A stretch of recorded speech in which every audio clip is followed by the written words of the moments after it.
Good morning, good afternoon, and good evening. Welcome to a special edition of the We Are the One podcast here at the Lincolnshire FA.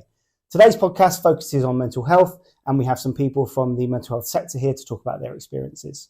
We're very fortunate to be joined today by Hannah Marriage, a mental health nurse within the NHS network, Ian Tomlinson from Shire, Lincolnshire, and Emma Fleming as the Safeguarding and Mental Health Lead at our local secondary school. So we're here with Hannah, Emma and Ian, and the first question I've got is, can you tell us a bit about yourself and what do you do? So Hannah, I'll start with you. So I am a mental health nurse by background, been working in mental health and around mental health for about 18 years now. I feel really old. And for the past 2 years now, being quite heavily involved in football through the welfare officer role, and covering all ages and abilities. So from kids football right the way up to walking football, and also within the ability count, so disability football as well. Excellent. Emma? Yeah, so I am a deputy designated safeguarding lead at a secondary school in Peterborough, and also mental health lead there, and I have been for coming up to 2 years now.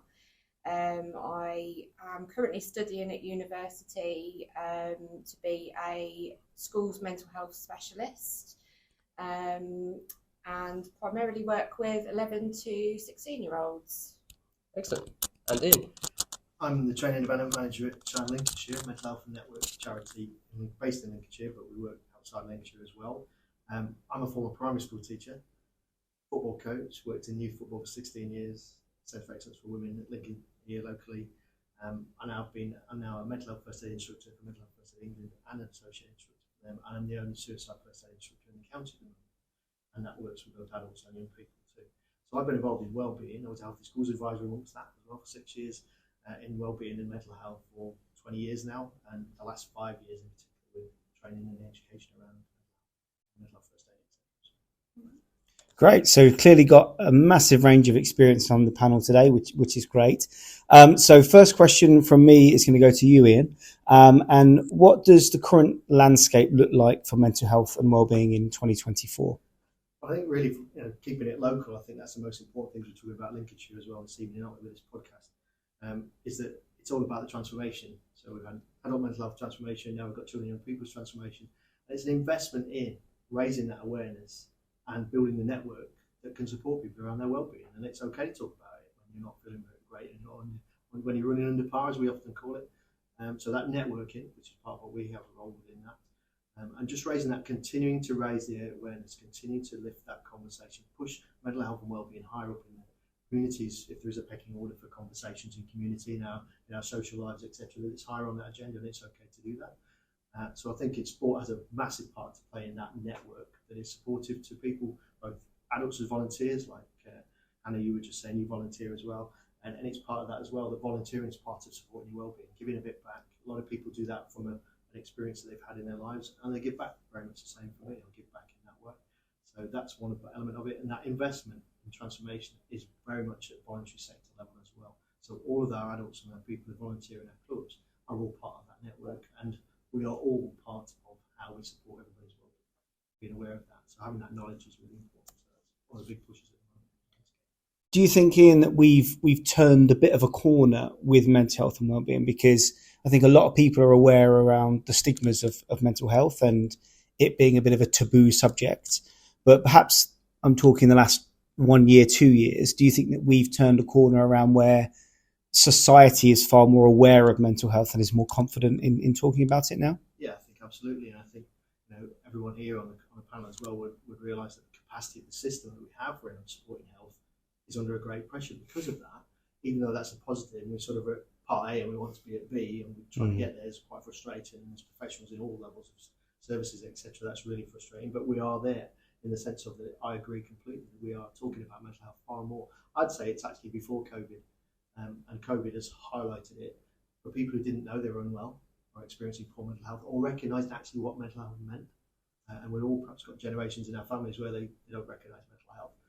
I've got a mum and a mum-in-law, and mum-in-law's just not in her bag. She doesn't understand it like that. But she describes it in different ways and uses different language about how I'm coping and how I'm feeling, But so terminology and the generational differences are there, and vocabulary. So with Emma and young people, predominantly it's their vocabulary around it is different to our generation, but equally we can all are more comfortable and more open to talking about it. And yeah, I think there's a massive turn, but I'd say more than 2 years ago. Okay, great.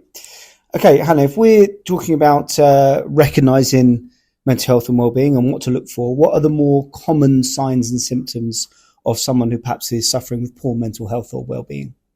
I think rather than getting too bogged down with, someone who seems distracted or distant, it's more about if you know that person. So especially from a footballing perspective, as a coach, you know your team, you know your players, and it's when you notice that they're not doing what they usually do.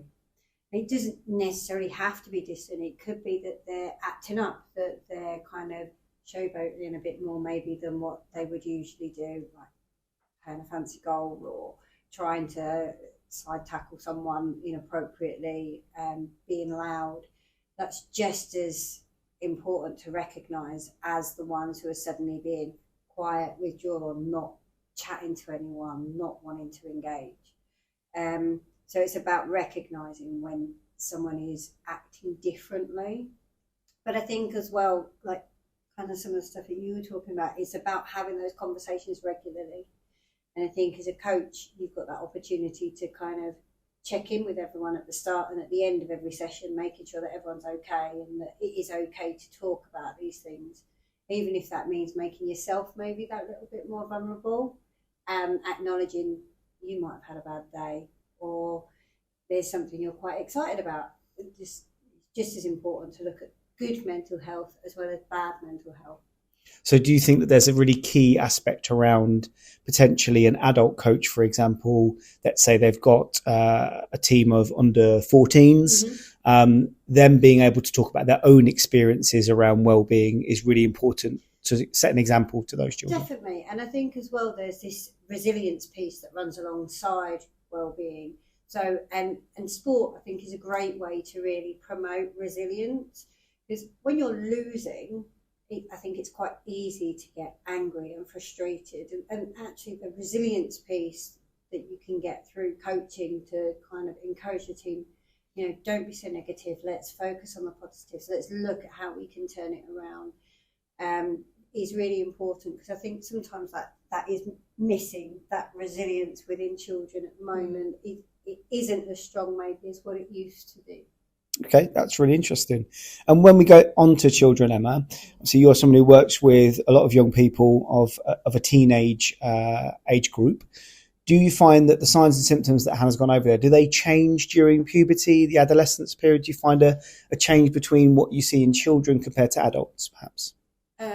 It's really difficult to, pinpoint that, because obviously we all know that puberty is a very up and down time anyway, hormones, and there's so many pressures on young people now as well with social media and fitting in and lots of things. So it's like Hannah said, it's like it might be somebody is isolating themselves, a young person is isolating themselves and not engaging as much with people that they normally would, doing things that they like doing. It's like if somebody started to miss football, well, that would be a red flag. It might just be something else, but it could be a red flag.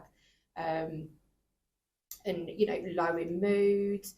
But again, it is being just, inquisitive with that young person and checking in, because it could just be they are tired, they've got exams, but it could also be something else. So I think it's about being on guard all the time, because there is no test for mental health. You can't just have a blood test. So it is really, and when you spoke about resilience, this is something that we see in schools, and I'm really passionate about the fact that we need to teach these children resilience, and we need to work harder and getting them to understand mental health sooner, so that they can see it in each other as well. We've started a peer. We've got some mental health ambassadors as students. As students, yeah. So we've started that, and I run that with another member of staff, and he's lead on it. And it's been really, really good. We're only on the third session, but we've trained the kids, and the kids sit there talking to each other, and we give them tasks to do together. So they're talking about what I like, what I don't like, and then we're going to move on to emotions. So obviously emotions is a big thing. An angry outburst might be an indicator. So yeah, it's a bit of a minefield, but there are. I mean, that sounds great. I mean, is that something, do you think, that you could replicate in a local grassroots football club? Yeah. And if it is, have you used a particular agency to support you with the training? So we have used, what we did was myself and his name's Mr. Downey. I think it'd be quite unfair not to name him. He will, if he watches this podcast, he'll love the fact that you mentioned him. So we did the training together. It was through Anna Freud, peer mentor. So we teach the kids, and then the kids then, and they also had mental health first aid training as well. Somebody came. I'm just going to ask, did somebody do youth mental health first aid? Yes, they did. Yeah. 2-day course. Yes, I'm not 100% sure, but possibly. But I know that Mr. Downey again did organise all that. And it really has been a really good start. We were worried that the kids would talk, but they've just got on with it. Do you mind me asking how old that group is that are the peers that you train? How old are they? Year 11, year 12, 13? So they are from we've got some year 8s, but year 9, 10 and 11 have got the qualification, I believe. So it won't be the course that comes through mental health first aid, because you have to be 16 to do that. Oh no, then So, no. we're only at 16. Yeah, so they've all got certificates. So that was a really nice thing for great. them to be able to take on. But it's about it's about teaching them early on to recognise the signs. We've built a platform, and we're just kind of bringing it down now to make sure we're moving forward and teaching the kids about mental health. And I guess if clubs don't have access to funds to be looking at courses like that, another way is just to have that conversation about mental health. One of the tools that I've used with people who struggle to express their emotions is using emojis. So it could just be that you have your register and you ask people to attach an emoji to their name to say how they turned up that day, how are they feeling on that day, and the coach can be included in that. And then that in itself could give the coach a rough idea, okay, are they feeling all really energetic? And then you could always do that again at the end to see if any moods have changed. I think that's really interesting. Yeah. I mean, that's fascinating. Thanks, guys. I mean, that's really, really helpful for clubs that are watching this. I think we've got further questions around things that you recommend, but that's really, really helpful. Ian, we were speaking beforehand, actually, before we started, about how the adult game is now starting to move into an environment where it's becoming far more aware of mental health and what, the role that football plays within the adult open age game. Well, going back to the signs and symptoms to look out for, do you think that manifests slightly differently in adults? And do you think there are any things that perhaps that you'd have to look out for differently? Do adults become a little bit more defensive perhaps about talking about it? Having worked now in this area for 5 years, particularly in the training element and working with young people through to adults, that set of symptoms is unique to each person. Mental health is universal to all us humans, but it's unique to each of us. But the unique set of symptoms that you have are from a pool of symptoms that's what we train, what we educate, we make people aware of. But the change in character that you were talking about, Emma, is to me is the key thing. Knowing your staff, so as an adult, knowing your team, knowing your squad, it's the same thing. So it's not rocket science at all. And as humans, we all have that radar, as I call it, that we can pick up on those changes. And that's what we're looking for. So that withdrawal, that over-exuberance, almost the opposite to what you'd expect, or nothing different. Because we all mask it, we all hide it, we all do it in different ways. What we've got to do is to break that stigma, is to change the environment so it's okay if I need to reach out, this is a safe place for me. I work with a local sports coaching company and still their young staff that are sort of in 18 to 25, some of them are still elite athletes, and they talk about, and I've asked them about their environments. Do you feel like you can, as they're doing these training courses that we're providing for them, and they're more aware as young people. But yeah, they've all come back with that. One's an athlete, one's a footballer, and they are. Yeah, I feel more comfortable about talking. So for me, it's that there are very little differences between the pool of symptoms. It's having your radar on and being aware of what's different, and being unkempt. Self-care is a very common symptom for anyone. If we think of the most common, it's like the best skills for listening. It's like the most common ones are people just lose their own self-care a little bit. They take less time in that. Their network maybe shrink, so that withdrawal can look like that, or it doesn't look any different physically. But actually, in the background, the network, they've shrunk, they've disconnected with parts of that network. They don't turn up to training. Well, what does that look like if I don't want to run? Their attendance at school, their attendance at work, their performance at work, outbursts of emotion as well as those where there's less, or you don't get you don't get a reaction, you expect a reaction. And that's really, I think, what the courses and the training about brings for you is that awareness of that we all have this. We're humans. Some of us don't use that tool, those tools in that box. And as I say, sometimes we're polishing the tools that I've got when I'm working with people, or I'm actually just getting them out of the box and we go, we need to blow the dust off and just remind ourselves we can all do this. It's how comfortable we feel about that. So I think they would, I'd say that it's. And I know that's sort of broad brush, but it is pretty much like that. It's been attuned. I think though with adults, especially within walking football, it's also a generation thing where, kind of right back to what you said, they don't believe it exists. Or they know it exists, but they would never see it in themselves because they're of the generation where you just shut up about it, you don't talk about it. So actually starting to break down some of those barriers is really important. I think one way, and you touched on it earlier about people sharing their experiences. I did some work with Tesco's last summer, and it was just a piece around menopause, and the lady that's leading that change in Tesco said the key thing in their driver to change their practice, change their support mechanisms, everything, was people sharing their experiences, which has led to changing uniforms, changing reasonable adjustments in the workplace, timetabling, shift patterns, all that sort of thing is respectful of a person and what they're experiencing at that time in their lives. And this is the same thing. So we need, in football, we need those generations that are across our clubs in all different roles, from volunteering to coaching, to be open to that and be those models that can share. Well, that's part of what I do. I've had some serious things happen in my life, and I'm quite happy to talk about that, including the death of my dad by suicide. And that's really important that I can share that, and other people see that it's okay to talk about that, and it's the right thing to do. And as I say, we put the light on suicide because it's been in the dark for too long. We turn the dimmer up. We look at that analogy with our mental health and how we talk about our well-being. We definitely turn the dimmer up. Now let's put the light on in a few more places. And some of the older volunteers that I've met, I mean, a few across the country because we work with the third sector all the time as well, is the enlightened and rich wealth of our life's experience that our older generations that have started to open up and realise, okay, I can talk about this, and they bring that depth. And I think our clubs have many of those generations across them, and that's what we need in terms of that as well. Sharing, really important. Brilliant. You've all touched upon the connections, I think, that and how important that is in terms of mental health and having the conversations. And I think the coach is obviously a really important connection and network that young people have and adults alike. So my question for you, Emma, really is how would you initiate a conversation with someone if they had a concern about someone's mental health? So whether that is a coach or whether that's a volunteer or maybe even a teammate, if there's someone that you think is acting differently or maybe you think is not acting as they normally would, how would you potentially kind of approach that conversation and that concern?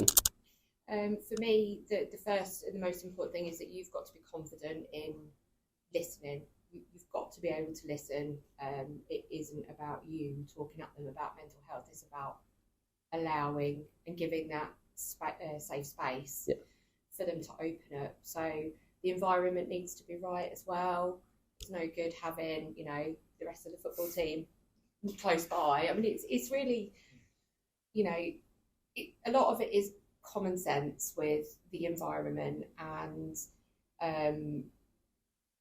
but the key thing is you've got to be able to listen, and you've got to be honest as well. If you don't know the answers, you need to say, be empathetic, not sympathetic. You don't need to be going, oh no, that's awful for you. Just right, I understand, I hear you. And then making some suggestions if you feel confident, and advising that young person on what they could potentially do, or what you could do. Maybe you might support them in telling their parent, or you know, however it is, and what you can do to help them move forward with that, and make sure they know that it is okay, and that at some point, it's very rare that anybody will go through life without a dip at some point. Yeah, definitely. So just reassuring that it's okay, safe environment, and that you're confident in listening. Yeah, go ahead.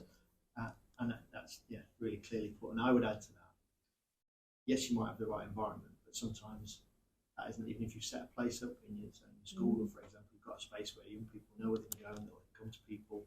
It's also a conversation will happen where that person wants it to happen, and you have to be ready for that. And when you ask that question, how are you? Or we ask you twice and say, no, how are you? Or we've done that review at the end of the session, like Hannah was saying. You have to be ready for the answer. So that's part of that. Being ready to be listening, to be part of ready to be that. Have that. And what we really have to be careful about is that we're not fixing. Our job is not to fix. And the signpost, the guidance is what we're about. And it's with a person, never to a person, and never for a person. Always with. And that's going to get you the better start for that person. And so being ready for the answer. And being open to different ways. It might not necessarily be a conversation. It might be a different way. They might want to sit next to you and text. Yeah, that's right. They might find it easier to write you a letter. And a number of parents on the training we do, and in my time, and in my own personal life, sitting having a riding when you're driving, so you're the adult, and they don't have to have that eye contact with you. It's a closed space, and you're busy doing other things, but it's almost like we've got them captured in a very informal, positive way. And that person feels more open. And a number of parents talk about, and one parent in particular say that her son then says to her, can we go for a ride? Because it's that space that they feel comfortable. So it's, however our environments flow, whether it's sessions, I worked in youth football for 16 years, you are that person for those young people. And sometimes that would be a phone call, sometimes that would be kind of a chat after the end of the session. And it's being ready for that, being prepared. Might be a one-on-one kickabout. Yeah, that's right. And whatever facilitates that. I think the only one thing that I would then add though is make sure you also follow up. Whether it doesn't necessarily mean the next day, the next week, but at some point make sure you're checking in again. Don't let it be a one-off conversation. Always follow up and just make sure that they did follow through on something, or because it may be that they've gone away going that sounds great, and then they go to do it, and actually the doing can be quite scary. And then they go quiet again. So if you give them that opportunity to follow up, they can then be open and say, I did go to do it, but I didn't quite do it. And then it's about offering that support to help them then take that next step. And the other thing about checking in, isn't it, Hannah, is that if you check in, and even if it's you acknowledge the sense, you're not taking them back into that conversation that you may have had, but you just recognise and respecting the fact you had that. Because if that person doesn't get that, how does that feel? Well, you didn't care about me, you weren't interested really anyway. And it's that side of things too, isn't it? So that check-in, and like the starting point, I suppose, is always what's going on for you. That's your curiosity. You were saying about that earlier, and that's where we need to start with it too. That it's, you can't, even though you feel your radar saying, I'm interested, I really want to know about this, but actually you start with how are you and let it flow from there. Excellent. I think you've all made some really important points there. I guess following on from that, Hannah, I think as a welfare officer at a club, what would you say is, I think you've all touched on the important thing about approaching that conversation, having that conversation, following it with the individual. What would you recommend if I was a coach having a conversation with a young person I was concerned about? Would you say I need to have a conversation with the welfare officer as well? Or what would be your Again, I think approach? It would depend on the individual coach and the circumstances of that conversation. Some coaches will probably feel quite confident in being able to signpost, whereas others won't, and that is probably where your welfare officer can come in. The FA do have some really good modules and stuff, the Head in the Game campaign. There's loads of links online for different places and different resources where you can get information. So there is that resource out there, but definitely reach out to your welfare officer if you're unsure, or it may be that you encourage the child to also speak to the welfare officer. That's another option.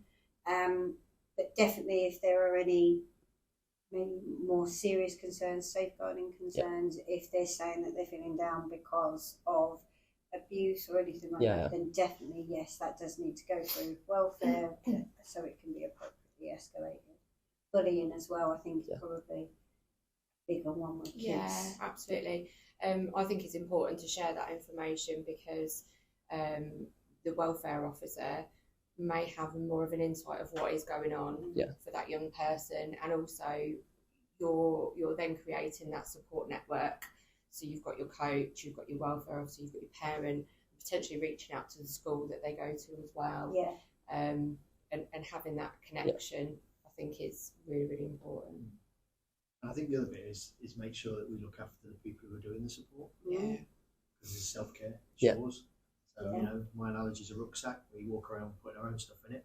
And then those of us who work in this environment, we end up putting everybody else's stuff in that. And actually you need to remember that. So when that coach has had that conversation, how does that feel for them? What support's there for them as well? In terms of that too, and the signpost. And then it's not just only, as rightly said, football, but there's a lot out there in terms of support. You know, there's there are three network platforms exist in Lincolnshire. Hey Lincolnshire is one of them. How are you Lincolnshire? It's about wellbeing and mental health. There's our network at Chime, which is on our website, and then there's Connect to Support, which is the County Council's website, which provides support and activities that all support your wellbeing. So it's linking into that network. Another thing. What are your key signposts in your club? The officer, as Hannah will well know, is the FAs and the football support, and then there's actually what's wider than that. Yeah. So from your point of view, school level, it's about knowing those that you're linking to. What are your clubs linked to? What are your go-to doors that are the right doorways that you know is right for that person? And knowing a little of what happens if you guide somebody to that door. Because the person's left with, well, what happens if I do that? Or they come back like you described, and they, well, I sort of went, well, I'm not sure because I didn't know what that meant then. And it's that. And there's that with again, isn't it? That bit of with situations. Yeah. No, that's really interesting. I dropped that on you a little bit there, Hannah, thinking about, I guess putting the child or the player first, but I think it's really interesting that sometimes you might want to go to the welfare officer for yourself, not necessarily for the person in your team, but adding all that weight to your rucksack and looking at it for yourself. Yeah, it's taking it out and sharing it a bit. Yeah. But the welfare officer can also help shape culture. So definitely within the walking football club that I support, I've noticed a bit of a culture shift. People will come and say, oh, such and such is going through divorce or having an operation, or can you just check in on them? Or as soon as someone goes quiet, I am now hearing people say, oh, we've reached out to such and such, this is what's going on, is there anything we can do to support? So that culture of support and well-being is really starting to shape, and there's no reason why that can't happen in any club. Excellent. I think that takes us on really nicely. I think talk about the culture to look at stigma and mental health. And for you again, Hannah, how do you think football can be used to support removing stigmas around mental health, and potentially how football could be used to support someone who's vulnerable? So I think I'm going to break it down into different categories. So I think mental health has definitely come a long way, stigma in general. But I think sometimes depression, anxiety has also become fashionable within younger people. So it's about being aware of the potential of when one person has it, everyone else then says they've got it. And using the terms correctly as well falls into that category. I think people don't say they're sad anymore. They're automatically depressed. You can't just get a little bit worried about an exam, you're really anxious about it. So it's about, and that is definitely something where football can come in, and back to that resilience piece, actually reminding people that maybe you're not quite as bad. It's not taking away that feeling, but it's about putting that feeling into the right context. I think it's also teaching kids, isn't it, that actually it is okay. It is normal to worry about things. Anxiety is normal. It's like, what person is not worried by an interview or an exam?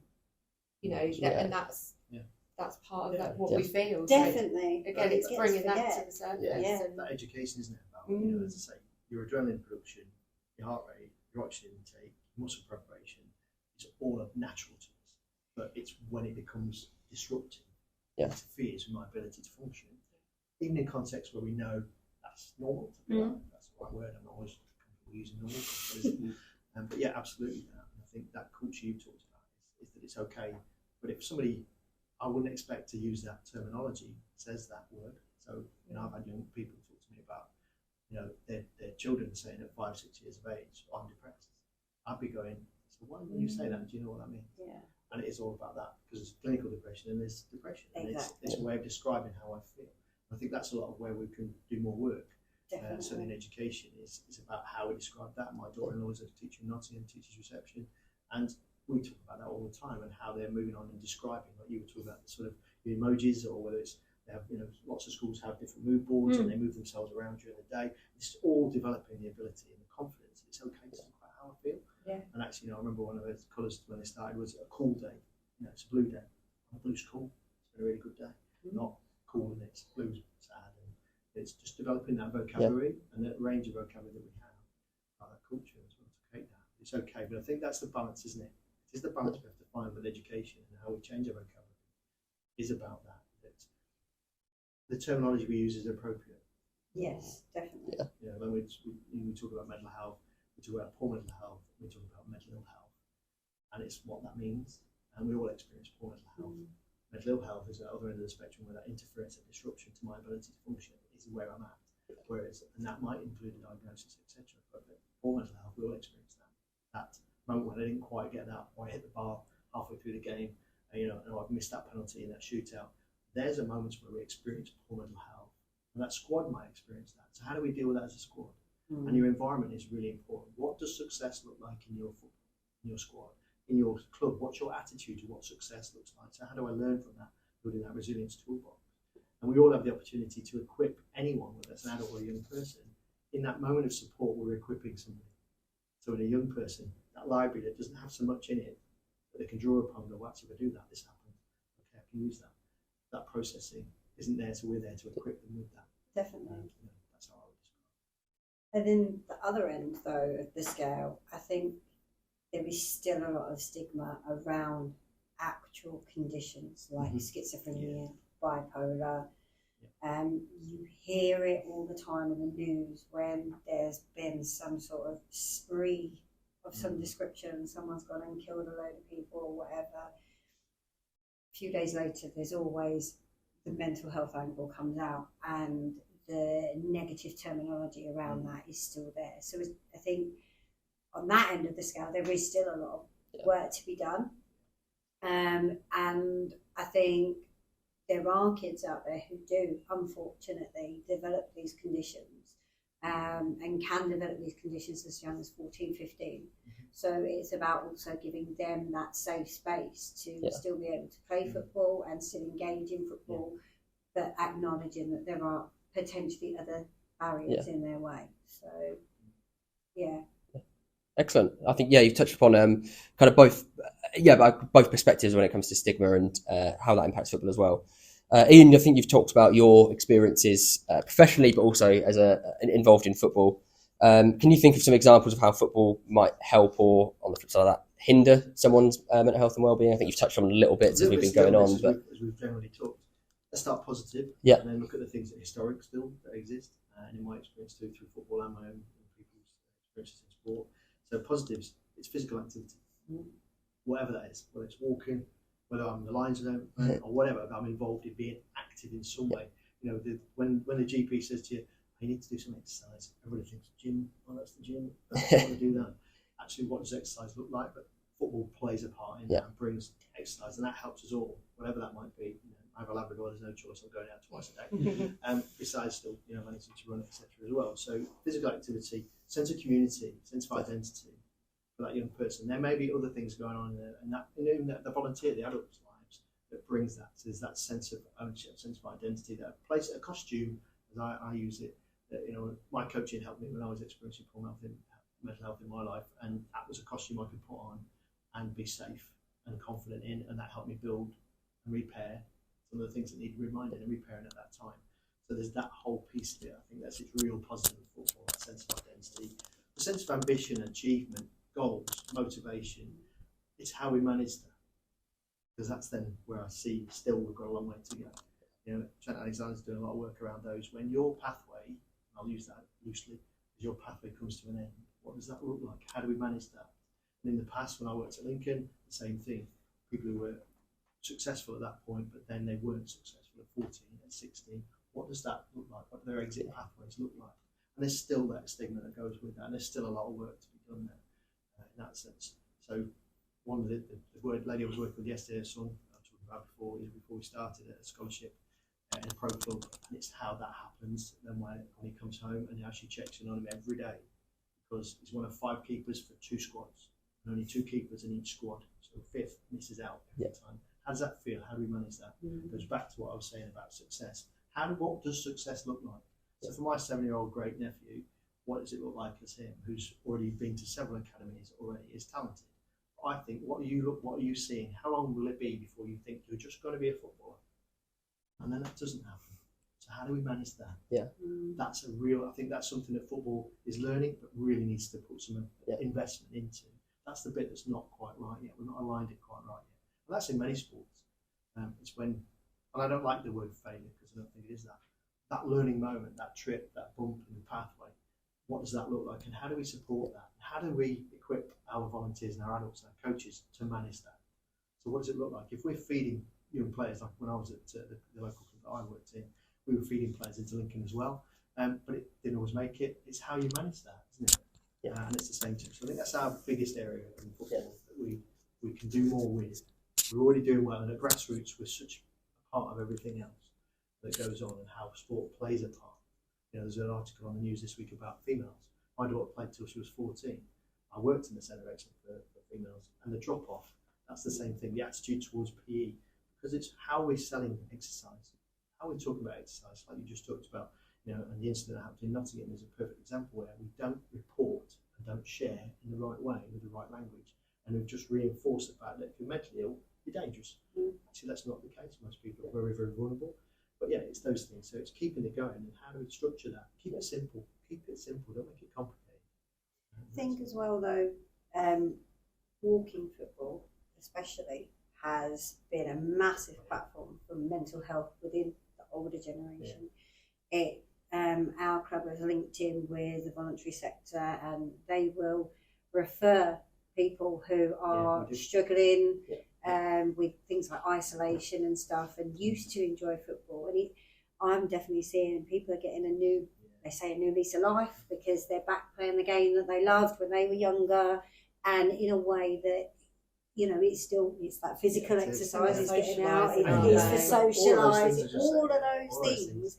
All of a sudden coming back, and they've got a purpose again. Especially people who, some of our really older players, they've lost partners, they're kind of on their own, their kids have grown up, their grandkids have grown up, they don't want to be a burden a lot of the time on that wider family network. So actually, to be able to go kick a ball still at the age of 70 is fantastic. I think that's a really, really good example, the Walking Football League, and what that's potentially done nationally for people of a certain generation that want to get back into football and their own mental health. I think is a great example, and a great plug for the Lincolnshire Walking Football League as well. It's so good, other sports are starting to follow it. Oh yeah, and absolutely. Of having that, how do I get back into something, and that connection with something. We did a few things when COVID hit. The government expected you. Well, think about things you've not done for a long while. Why did you do it? What was it good? What was good for you in the past? And that, exactly that, linking back to something that brings a positivity, purpose. Yeah, it's massive. Yeah, really. Well, this is really, really fascinating, guys. We probably could sit here all day, but we're coming towards the end of the questions now. So I'm going to flip this a little bit. So I'm going to go to you first, Emma, and want to speak specifically around young people. And my assumption is that there's an increasing numbers of suicides, self-harm, particularly cases in teenagers, young people. When do those implications start to become a reality? So someone who's worked in education for a long period of time, what would be the sort of things that, when do they start to become reality for young people? So that we spoke about earlier, where it almost becomes a trend, is something to really watch out for. You referred to self-harm in that particular... self-harm, but it's... You're quite... What I am finding, certainly with the students that I work with, is they've become very good at opening up about it and talking about, I'm thinking about self-harming. I'm thinking about, suicide, and they're really, really open with what they say, which is great.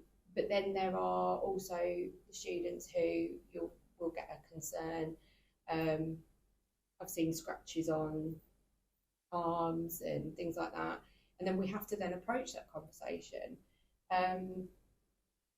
But again, it's about hopefully getting in there early to enable that young person to recognise that they're feeling low, something's not right, to be able to seek that support before that they do that self-harm. And like I said, that is what we're starting to see now, which is really good. I'm not naive. We're never going to encapsulate them all, unfortunately. Sorry, Emma, you talk about getting in there early. Do you find that when students come to you and they start opening up to you about it, which is really, really positive, how far down the line, have they spoken to anyone else about it at this point?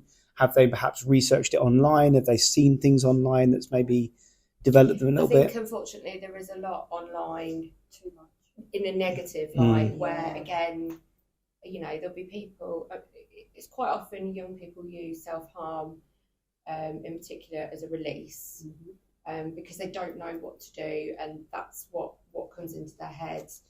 So they'll use it as a release.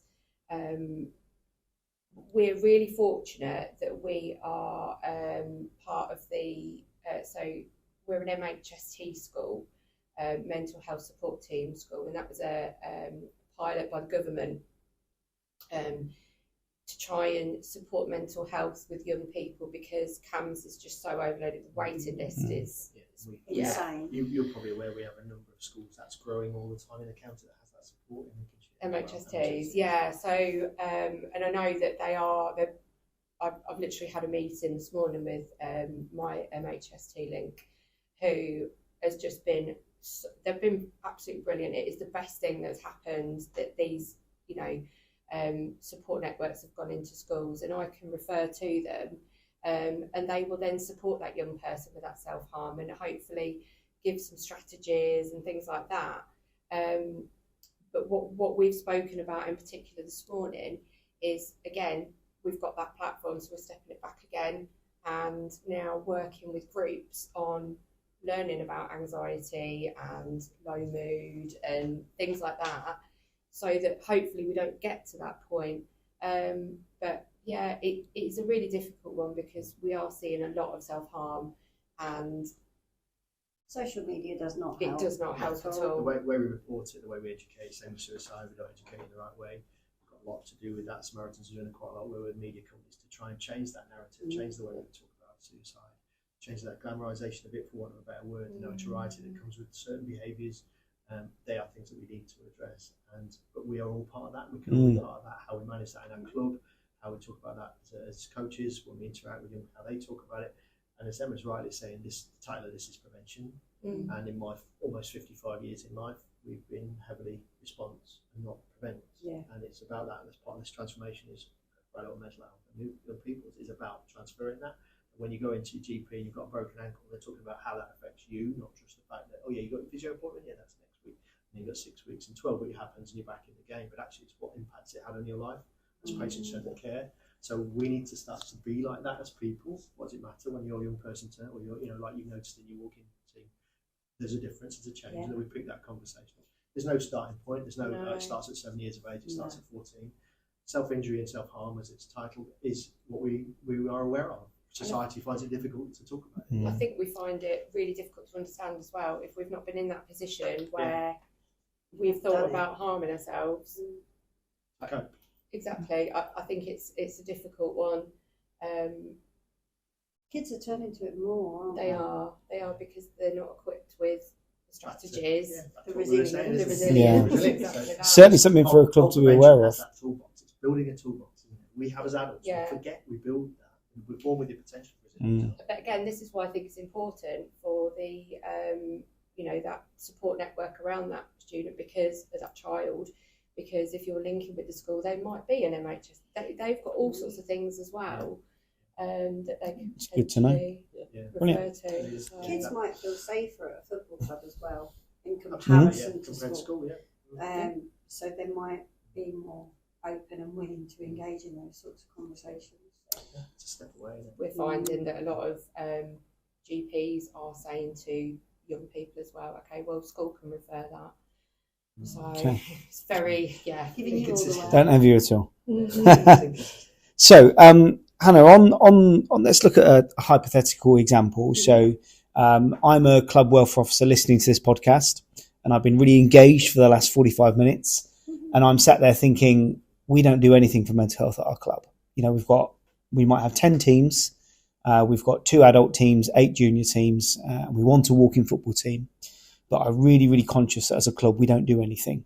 What would be a really good starting point for that welfare officer in that club that is really aware that they don't have a lot of provision around mental health for their members? What would be a really, really good start point for them? I guess I would be going to your committee, going to your coaches, asking them for ideas, putting it out there, starting the conversation.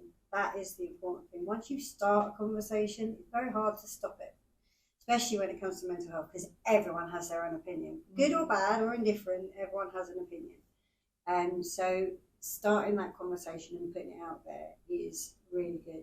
And then I think it's the little things. It's being able to start that conversation at every level and making it a part of everything you do. It doesn't have to be big changes. It's like I said about getting people to talk about emotions, checking in, start and end of a session. It might just be raising awareness. Maybe you sponsor a charity like Shine, for example. That will then also start the conversation. Wherever you can get it in, even if it's a poster put up on the wall, you know, you're struggling, these are the people you can reach out to, getting that message out there. Excellent. So it's do something, start small, and see where it takes you. Exactly, because you never know. Drip feed, yeah. Like through your like social medias, and I know we've talked about social media and how it can be a negative thing, but it can also be a positive thing as well. I share things too. It's like I've shared to the Year 11 teams channel. You know, there's some videos on exam stress. Do you know what? If one student watches it, It's a start. Exactly. Yeah, exactly.